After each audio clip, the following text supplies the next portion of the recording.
I can't think of a better way to start this video than to quote influential journalist Jason Gastro, as he masterfully analyzes the game by stating, "Elden Ring is the biggest game ever made."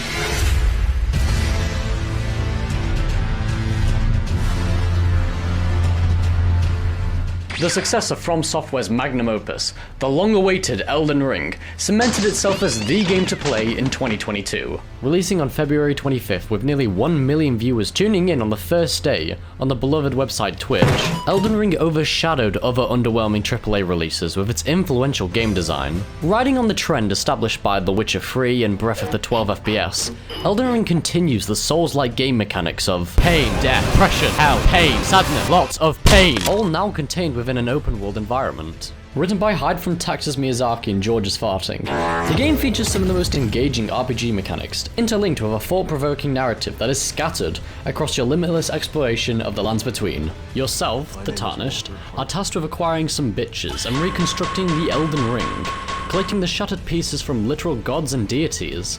Oh, and ancestral creatures. Whether it be from your humble beginnings in Limgrave, to the capitalist community of Lanedell, or even the calming atmosphere of Caelid, Elden Ring is jam-packed with uniquely designed enemies that you can fight with seemingly unlimited classes and weapons. Building on top of that, the grand-scale orchestral soundtrack heights every encounter and pathway you take, pushing you to thoroughly explore everything this game has to offer. This leaves players with that first-time playthrough that cannot be described as anything else but perfect, exemplifying how From Software earns the Game of the Year award in 2022. But, and I am talking a massive but here, From Software are simultaneously infamous and famous for one specific part of their games.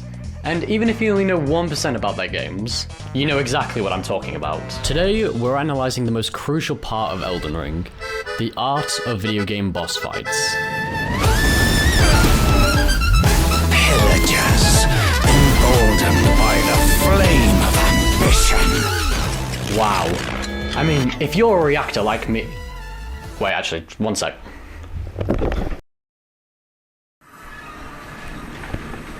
Okay, that's better. Okay, so if you're a reactor like me, you'll notice that there were a ton of bosses in that montage. From Software developers apparently decided to snort the entirety of Walter White's meth empire before making this game, resulting in the game having 165 boss fights. Wait, that's in the script? 165 fucking boss fights are spread out across this game. No joke, there's an entire speedrun community that dedicate themselves to killing all 165 bosses. Now obviously not all these bosses are going to be the cream of the crop. Hell, I'm surprised Miyazaki and his team made it enjoyable to fight sad divorced mothers in your area.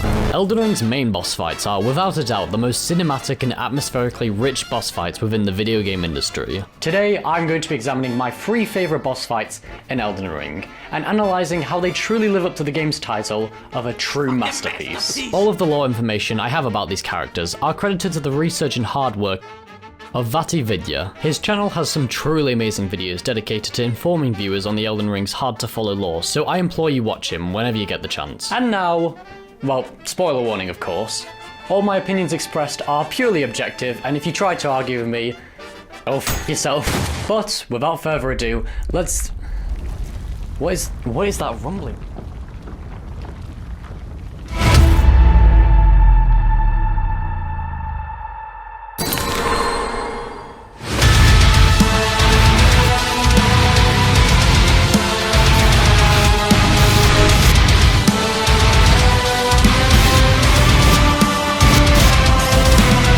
Radagon of the Golden Order is the final boss in your journey to obtain the Elden Ring. I said he's the final boss. Radagon's existence has been subtly sprinkled throughout small dialogue options and scenery details within the lands between. And now, after multiple fights with desperate and power-hungry demigods, it is now you, Radagon, and the fate of the Elden Ring left. He doesn't even speak or verbally attack the Tarnished like others, just simply acknowledging what he has to do to maintain the Golden Order. But who exactly is Radagon? The game outright confirms that Marika, the ruler of the lands between and the one who shattered Beyoncé's Elden Ring, is Radagon. Don't you tell me how many calories! Alright, this is great and all, but this basically confirms that Radagon is into incest. He gave birth to 3 demigod children by himself.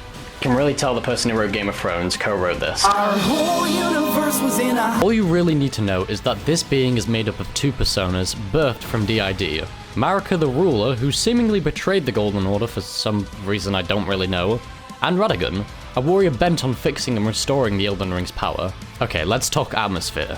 Having the battle take place within the Erdtree on a fucking Final Destination stage is impeccable.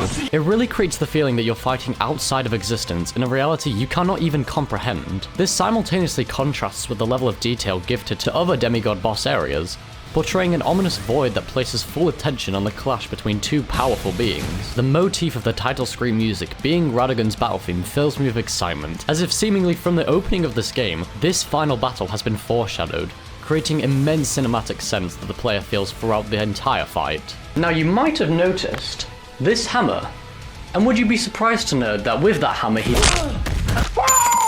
Radagon hits like a fucking truck, potentially on the same level as a drunk driver.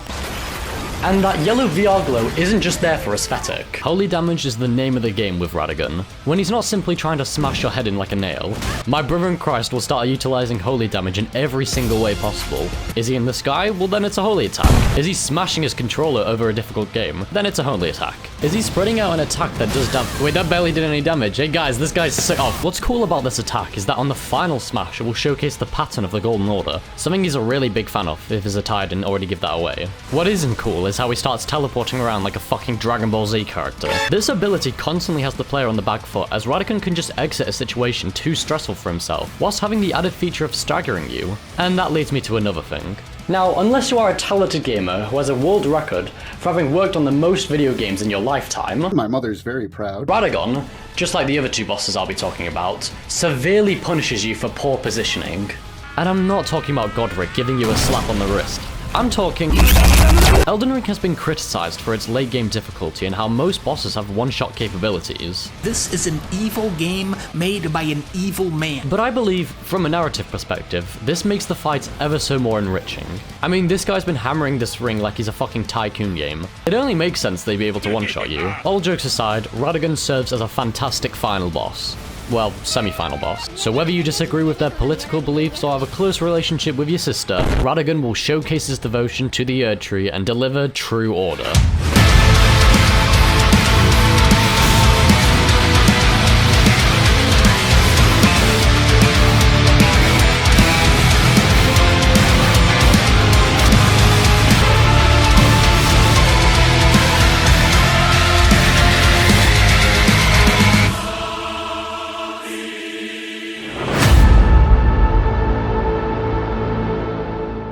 Jesus Christ. Talk about a big show. Whilst it's a shame Radagon didn't get a second phase and was instead replaced by this piece of shit of all things, the community of Elden Ring pretty much just agrees that he is the final boss. And with that, he's a perfect final boss. And I'm sorry to go back to this, but why did Radagon leave this to go to this? Radagon takes the number 3 spot in my ranking. And before we continue to the second spot, game theorist Matrix advises that YouTubers have unique ways of telling their audience to subscribe. So with that, if you don't subscribe in the next 5 seconds...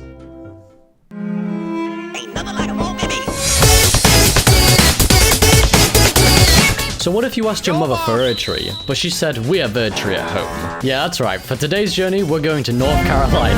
Now, remember how I said that Marika and Radagon are pretty much incestuous? Well, they did a bit of the marijuana, a proven way to get pregnant, and gave birth to 2 broken children. The boy, Mikola of the Haligtree, was a prodigy for his knowledge and being a victim of Moog. And the girl... what was it? Oh, fuck. Heed my words. I am Melania, Blade of Mikola, and I have never known defeat.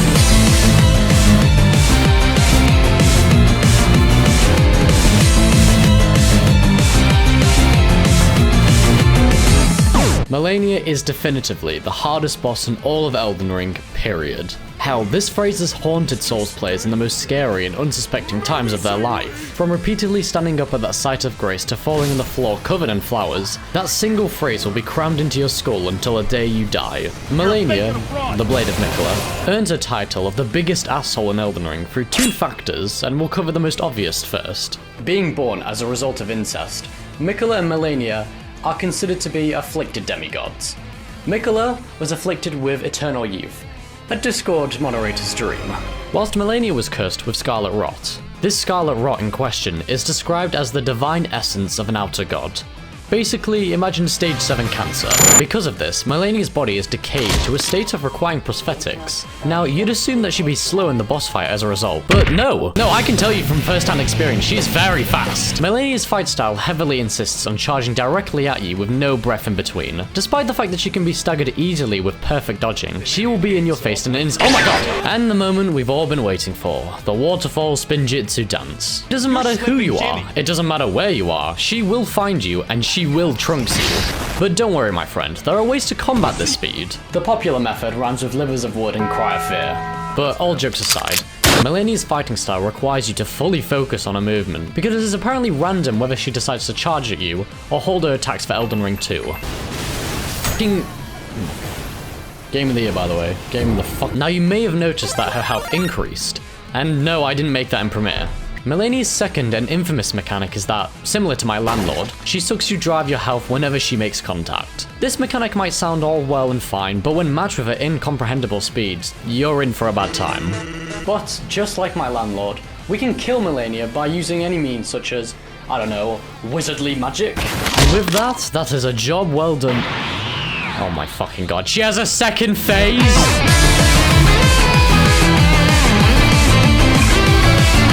Malenia gives up any psychological control she once had, tapping into a divine essence bestowed upon her from birth. She has leveled up from the Blade of Miquella to the Goddess of Rot. Now that might sound better as to not trigger any PTSD for players, but for context, Radahn was once addicted to the thrill of the battle and testing his limits.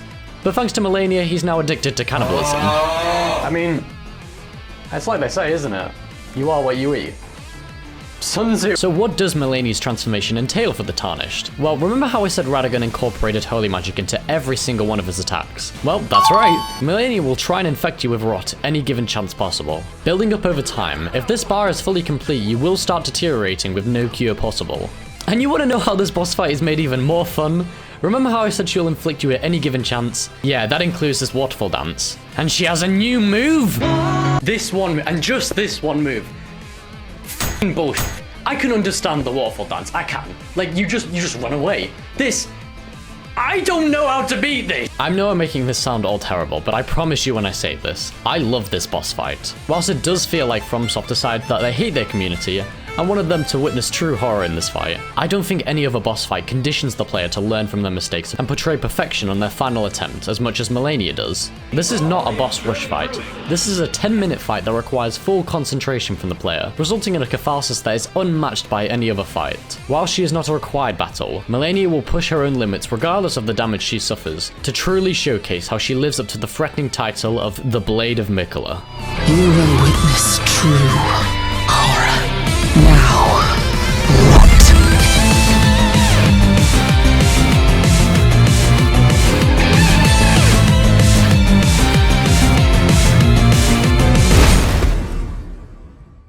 Your strength, extraordinary, dear Miquella. Oh, dearest Miquella. When Malenia perishes, she is immediate to acknowledging your strength, withering away as her final thoughts go out to Miquella. In a way, I feel sorry for her. Stop the cap. Yeah, no, I don't have any sympathy for you. I lost more because of this fight. Malenia gets second place in the tier list, however will remain the hardest boss in my opinion. So the question remains, who's at the #1 spot? Who is technically and atmospherically more impressive than these two golden standards? Well, coming in our #1 spot, Godric the Grafted. Now, Godric lives in his little castle.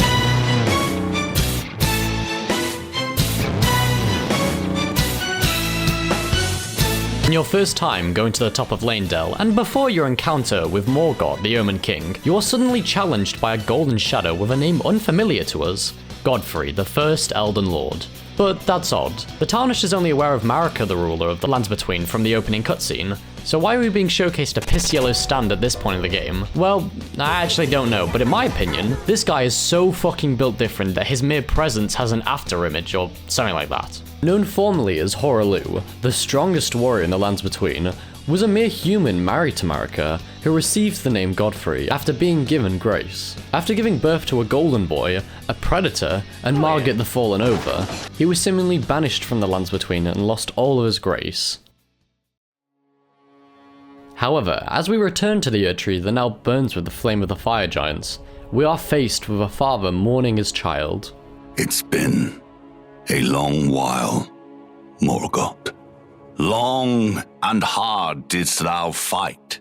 This moment in my opinion is highly underrated, as for seemingly the first time we witness a boss show genuine empathy and sorrow as a result of having someone they hold dear being taken away from them. Godfrey does not exemplify a burning desire to kill you due to what you did, instead showcasing exactly why he's the mortal warrior feared amongst gods.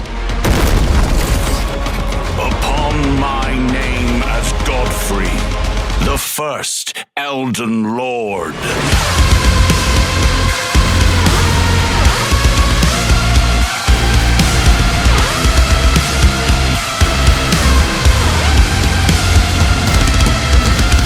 Godfrey is the best boss fight in this entire game. I mean, it's such an amazing concept alone that a mortal boss could compete and outclass demigods, and I think that's the beauty of this fight. Godfrey's initial fighting style is a complete shift from Melani's overwhelming speed, in that my brother in Christ appears to have a heavy load from his full inventory, consisting of a full armor set and Noah's Ark. Godfrey has two main attacks within this battle, utilizing his axe or utilizing his absolute size. Whilst Godfrey's axe attacks prove to be easier to dodge than the prior two bosses' speed, its damage levels that of a Yakuza boss. However, Godfrey's pure strength ruins any sort of chance of easily dodging, as he can literally stomp the ground to stagger you. Like, this guy doesn't cast some ass magic spell, he creates an earthquake with his size alone. This attack conditions the player to stop constantly rolling, but instead incorporate jumping as an integral part of keeping up with Godfrey. But you want to know how this gets better? Godfrey can break into the earth crusts. What the fuck even is this attack? Godfrey will smash his axe into the ground, and thrusting it out will cause some kind of volcanic eruption. Godfrey's sheer power is breaking physics and then some, which will then ramp up in difficulty once he commences Phase Baby Rage. As the fight progresses, this tells us that the dormant warrior of Hoaraloo is attempting to make himself present, completely held back by Sorosh, a stun-like creature that maintains its golden grace. His strength has now skyrocketed, with his earthquake stomps now scaling the entire arena, giving you no chance to hide away from the impending threat that is Godfrey. However, things can get a lot worse. It's no secret that a brilliant boss fight would have a second phase, in which Sorosh finally makes his entrance into our realm to assist Godfrey. That will be all. Thou didst me good service, Sorosh. In seemingly a blink of an eye, Godfrey kills the one thing that gave him any sort of social power within the demigod hierarchy, showing his frustration with the Golden Order's standards. He simply doesn't care anymore. It doesn't matter who rules the lands between. All that matters is you two, the clash of two mortals, the battle to decide the strongest mortal. Now I fight as Hoaraloo, warrior!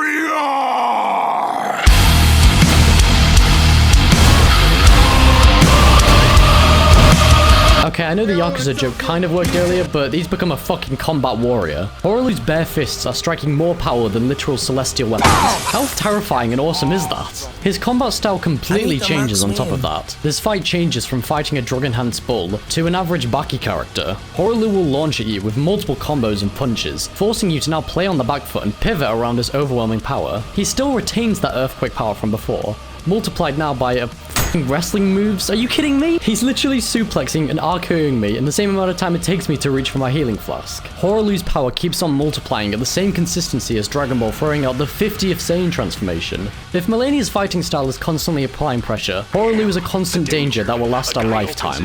And can we just talk about how, from a narrative perspective, this fight is nothing short of perfection. A man attempting to fit into the Golden Order's higher class status, upon meeting his match, gave up on his grace in everything, just to embrace his true colours and relish in the fight. Whilst he's not the final boss and no longer the Elden Lord, Hoaraloo will demonstrate his status among the Elden Ring community as the golden standard for video game boss fights.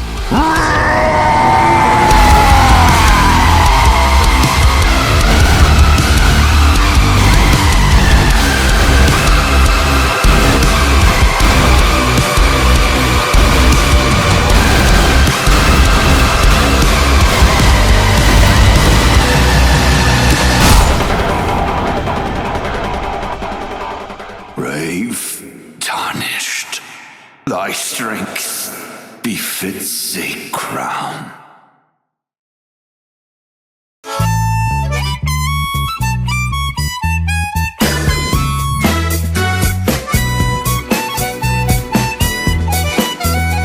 Hello everyone, and I just want to say quickly, thank you so much for watching throughout this entire video. I've wanted to make this video for so long, and I know I'd said this last time, but honestly, Elden Ring is one of my favorite games, and I feel like I needed to do it justice by just talking about it on this video. So I intend to make a video between now and my eventual 10-hour video essay on Persona 3 Reload when that comes out, so just be careful for that. That's probably coming. And speaking of Persona, my channel has gotten a lot of love and a lot of appreciation from you guys, and I honestly can't say anything else but thank you so much. Like, it means the world to me, so I want to keep doing this. So if you can bear with me, I will happily keep making content. Anyway, thanks for watching guys, and bye bye.